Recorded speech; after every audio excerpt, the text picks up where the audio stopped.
Hey everyone, in this video I am going to show you how to restore colors on your Android if the screen turned black and white. So let's get started. So the first method, just disable bedtime mode.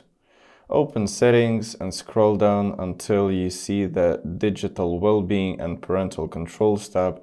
Go into it and then scroll down until you see bedtime mode. And just tap turn off.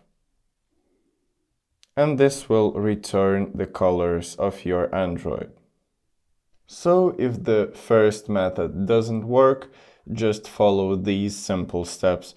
Go into settings again and scroll down until you see the accessibility tab. Here you should look for vision enhancements and scroll down until you see color correction. Just tap on this toggle if it's turned on, and this will put back all of the colors on your phone. So if you found this video helpful, leave a like and subscribe for more tips. Thank you for watching. See you next time.